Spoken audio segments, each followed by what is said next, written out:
আসসালামু আলাইকুম সবাইকে। আশা করছি সবাই অনেক বেশি ভালো আছেন। আলহামদুলিল্লাহ আমিও ভালো আছি। তো চলে আসলাম বাংলাদেশের আরেকটা ব্লগ নিয়ে। তো যারা অলরেডি আমার গত ব্লগ দেখেছেন তারা তো জানেন যে আমি এখন চিটাগংয়ে, কারণ আমি চিটাগংয়ের বউ। তো ঢাকায় ল্যান্ড করার পর একদিন থেকে আমরা চিটাগং চলে আসছি, কারণ আমার হাজব্যান্ডের বাবা মানে আমার শ্বশুর চিটাগংয়ে থাকে। তো ওর সাথে দেখা করে থেকে ওখানে কিছু সময় স্পেন্ড করে আমি চলে আসছি আমার ছোটো খালার বাসায়। চিটাগংয়ে আমার বাবার বা মায়ের ফ্যামিলি একমাত্র আমার ছোটো খালাই থাকে। তো চলে আসছি এখানে দেখা করার জন্য, আর থাকবো কয়েকদিন। তো সব মিলে আসলে খুবই আনন্দেই দিন কাটছে। স্বাভাবিক, বাংলাদেশে 4 বছর পর আসছি। তো আমার বাংলাদেশে আসার ব্লগগুলো, তারপর বাংলাদেশে আসার প্রিপারেশনের ব্লগগুলো কিন্তু অলরেডি আমার চ্যানেলে আছে। তো যারা অনেকেই চ্যানেলে নতুন যুক্ত হচ্ছেন, তো সবাইকে অসংখ্য ধন্যবাদ আমার চ্যানেলটা সাবস্ক্রাইব করার জন্য। তো আন্টি সকালবেলা গাড়ি পাঠিয়ে দিয়েছিল, তো ওইটা করে চলে আসছে আন্টির বাসায়। আস্তে আস্তে প্রায় 12টা বেজে গিয়েছিল, আর এসে তো আমাদের দুজনের জন্য কেক আনা হয়েছিল। কেক কাটছি সবাই একসাথে, খুবই ভালো লাগতেছিল। আর এই মুহূর্তগুলো আসলে অনেক প্রাইসলেস, তাই অবশ্যই আমাকে এটা ক্যামেরাবন্দি করতেই হইতো। যারা এখন পর্যন্ত আমার এই মূল্যবান স্মৃতিগুলোর সাথে আছেন, ভিডিও ভালো লাগলে প্লিজ ভিডিওটিতে একটি লাইক দিতে ভুলবেন না। আর চ্যানেলটা সাবস্ক্রাইব না করে থাকলে প্লিজ আমার চ্যানেলটা সাবস্ক্রাইব করে দিবেন। আর কমেন্ট করে জানাবেন আপনারা কোথা থেকে ভিডিও দেখছেন। আপনাদের কমেন্ট করতে সত্যি আমার অনেক ভালো লাগে। অনেক ভালোবাসা পাচ্ছি রিসেন্টলি আপনাদের কাছ থেকে। তো আপনাদের জন্য অসংখ্য শুভকামনা আর অনেক অনেক ধন্যবাদ। অনেকেই জানতে চেয়েছে আমাদের বাংলাদেশ আসা যাওয়ার টিকিটের দাম কত পড়েছে, আর এটা নিয়ে বেশ কয়েকটা প্রশ্ন থাকে, ভাবলাম ভিডিওতে উত্তর দিয়ে দিই। আমরা এমিরেটস এয়ারলাইন্সে বাংলাদেশে আসছি, আর আমাদের রাউন্ড ট্রিপ মানে বাংলাদেশে আসা যাওয়ার টিকিটের দাম পড়েছে দুজনের জন্য 1400 পাউন্ড। আর এটা আমরা অ্যাডভান্স বুকিং করার কারণে এই দামে পেয়েছি, যদি লাস্ট মোমেন্টে কাটতাম আরও বেশি দাম পড়তো।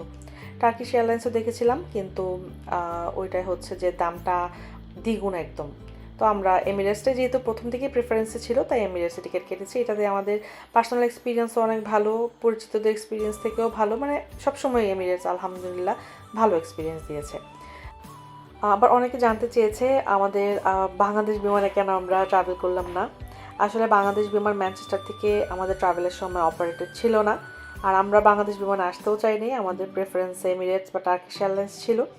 আল্লাহর কাছে লাখ লাখ শুক্রিয়া যে আমরা বাংলাদেশ বিমানে ট্রাভেল করি নাই। রিসেন্টলি এই যে ইটালি থেকে বাংলাদেশগামী যে যাত্রীদের যে অভিজ্ঞতা, এটা আল্লাহ মাফ করুক যেন কারো না হয়। আমার খুবই ক্লোজ ফ্রেন্ডের ছোটো বোনই ফ্লাইটে ছিল, ওর যে কী পরিমাণ হেনস্থ হয়েছে সেটা আর কী বলবো।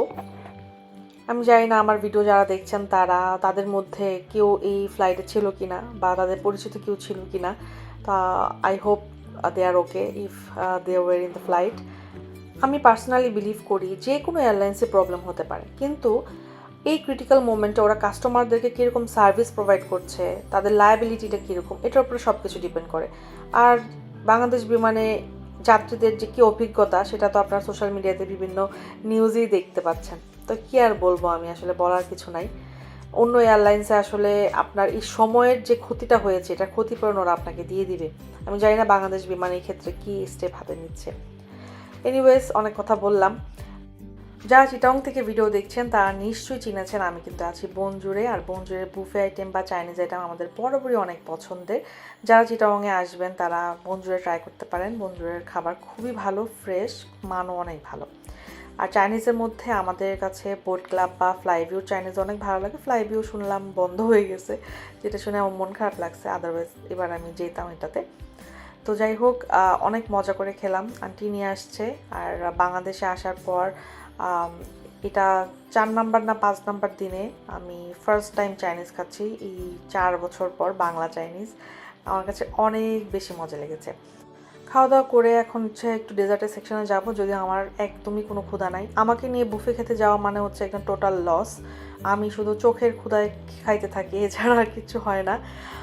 মানে আমি না কেন জানি মানে মনে হয় যে সব কিছু ট্রাই করব, বাট পরে না আমি আর কিচ্ছু খাইতে পারি না। মানে মেইন কোর্স খাওয়ার পর ডেজার্টের জন্য আমার পেটে এক ফোঁটা জায়গা থাকে না। তো দেখতেছিলাম সবগুলো ডেজার্ট, একটু পুডিং ট্রাই করলাম, কারণ কেক ট্রাই করার মতো আমার কোনো ধরনের জায়গা ছিল না, একদমই ফুল ছিলাম আমি।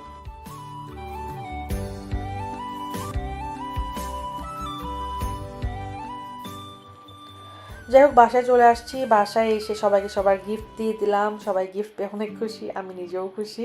আর আয়ানকে আমি এই ট্রেনারটাও গিফট করছি, যেটা পেয়ে সে আসলে অনেক বেশি খুশি, যে টানা ও 2-3 দিন এটা পরেই ছিল, স্কুলে যাক, খেলতে যাক, যেখানে যাক ও এটা পরে যাচ্ছে। তো আমি তো অনেক খুশি হয়েছি এই ব্যাপারটায়, কারণ বাচ্চা মানুষের এই খুশিগুলো কিন্তু অন্য কিছুর সাথে তুলনা করা যায় না। তো এখানে হচ্ছে খাওয়া দাওয়া ডিনারের আয়োজন আর কি। আমার পছন্দের সব তরকারি, করলা ভাজি, তারপর হচ্ছে ছোট আলু দিয়ে টমেটো দিয়ে রুই মাছের তরকারি, কলা দিয়ে শিং মাছের তরকারি, বিভিন্ন ধরনের ভর্তা, মুরগির মাংস, দেশি মুরগির মাংস। তো সব আমার পছন্দের খাবার দাবার।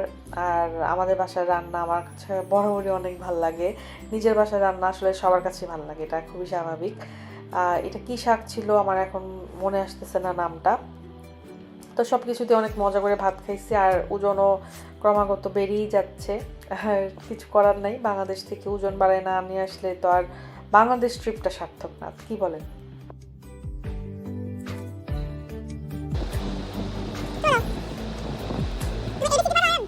এটা নেক্সট দুপুরবেলা আয়ন স্কুল থেকে আসছে, আর ওর সাথে একটুখানি দুষ্টামি করতেছিলাম।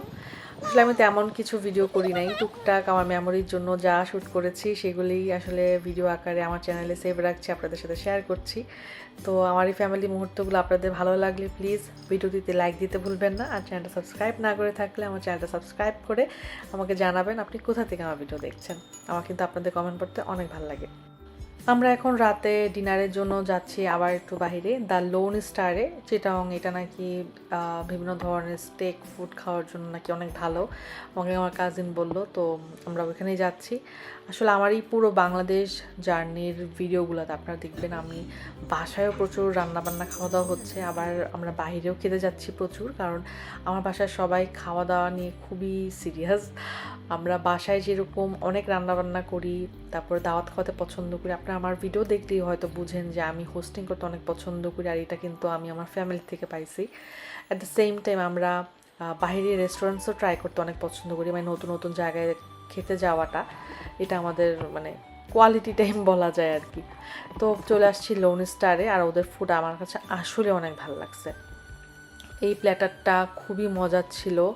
তারপরে ওই যে ফ্রাইড রাইসের যে আরেকটা প্লেটার দেখলেন ওইটাও খুবই মজার ছিল। আমরা সবাই মানে আমরা যেহেতু 4 জন অ্যাডাল্ট, তো আমরা মজা করে খাইছি, অনেক ভালো লাগছে আর কি। আর এটার যে বিফ ছিল, বিফ শাঙ্ক ছিল, এটা খুবই খুবই টেস্টি ছিল, প্লাস লবস্টারটাও অনেক মজা ছিল। আর এই যে সসটা ছিল, এই সসটা ছিল হচ্ছে চিজের একটা সস, খুবই ভালো লাগছে আমার কাছে। তো আপনারা একবার ট্রাই করতে পারেন যারা চিটাগাংয়ে আসেন, আর যারা যারা খেয়েছেন আশা করি আপনাদের কাছেও ভালো লাগছে। মেন ডিশ খেয়ে আমাদের পেট আসলে অনেক ফুল ছিল, বাট ডেজার্টে ভাবলাম যে আমরা এই কি বলে এটাকে, আমার এখন একদমই নাম মনে আসতেছে না, ক্রিম ব্রুলে, এই ক্রিম ব্রুলেটা ট্রাই করি। তো এটাও ভালো ছিল, অনেক ভালো লাগছে। আমরা এটা একটাই নিয়েছিলাম, আসলে ডেজার্ট কেউ আর খেতে চাচ্ছিল না, তো এটা একটাই ট্রাই করছে এবং ভালো লাগছে আমাদের কাছে। আর সাথে তো টুকটাক ড্রিঙ্কস ছিল, অরেঞ্জ জুস ছিল, মিন্টের একটা ড্রিঙ্ক ছিল, সব মিলে আমাদের কাছে ভালো লাগছে। সার্ভিস একটু স্লো, বাট খাবার ভালো, অনেক খাবারের মান ভালো ছিল। আর এই যে এগুলি ওদের আমাদের হাসি খুশি মেমোরিগুলো নিয়ে আমি বাংলাদেশ থেকে যাব।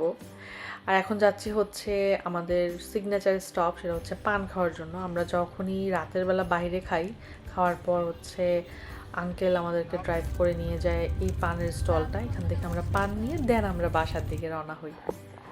বাংলাদেশ আসার পর থেকেই দিনকাল খুবই আরামে যাচ্ছে, কোনো কাজের টেনশন নাই, কোনো কিছু করার টেনশন নাই, শুধু বসে বসে খাওয়া আর আরাম করো।